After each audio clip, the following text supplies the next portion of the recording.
which means we basically spent the last month talking about all the games that were wonderful from 2013. I'm not going to do that today since this is my show, and what I really want to talk about is 5 games from 2013 that just really sucked. My name's Jess McDonald and this is The Gist.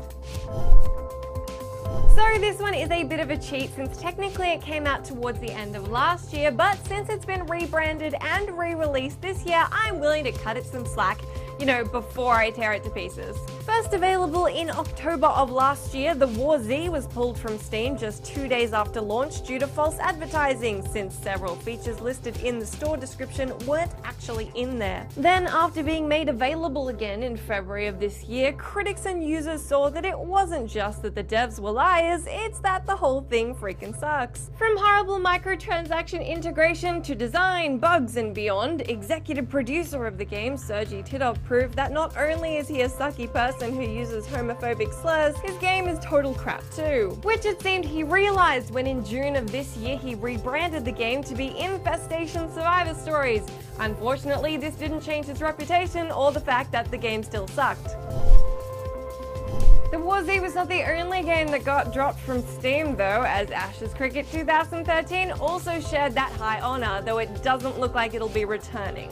After less than a month of being officially out, this game has already been regarded as one of the worst games of all time. Seriously, that's almost impressive. Ashes Cricket seems to have achieved this through having as many bugs as it has cricket balls, awful graphics, straight up non-functioning gameplay, and the power to bring shame to all of 505 Games who have pretty much abandoned their Twitter feed. Earning one of the lowest scores I've seen given to a game of this year, Ride to Hell Retribution is currently taking the cake for the biggest waste of money. The 1960s biker culture-inspired action-adventure is also primed to take a worst game of all time spot due to repetitive gameplay, technical issues, and the portrayal of women, which has to concern you given we barely batted an eyelid at GTA 5, and this is being brought up in the headlined causes of Ride to Hell crappiness. It's currently grabbed 1 out of 10s from Eurogamer, us, and pretty much everybody else. Here at GameSpot, Daniel Starkey called it hideous and lazy, which sounds like a fair assessment. Just don't buy it. I know you're kind of thinking about it, but seriously, just don't.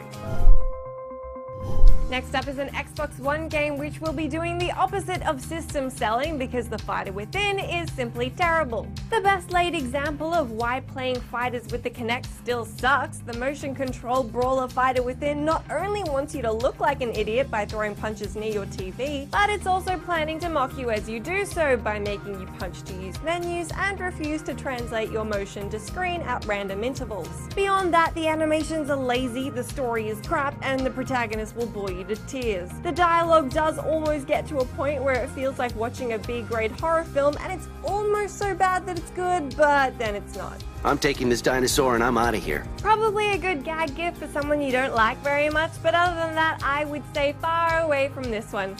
Really far away.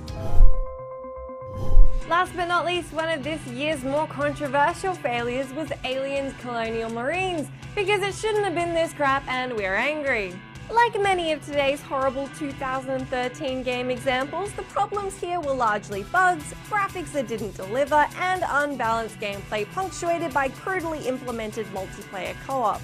Across the board, Aliens was closer to a 4 or a 5 than a 1, and even grabbed itself a 9 somehow, but the number of gamers who felt let down by what should have been a strong game, built upon an awesome legacy, keep it firmly planted in my selection of this year's games you'll probably want to pretend never happened.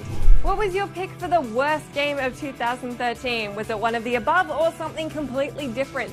You can let me know in the comments down below or on my Twitter where I'm at Jess McDonald. In the meantime, I hope you have an excellent holiday, and I hope it's exactly the opposite of all these terrible games. I'll see you again next week.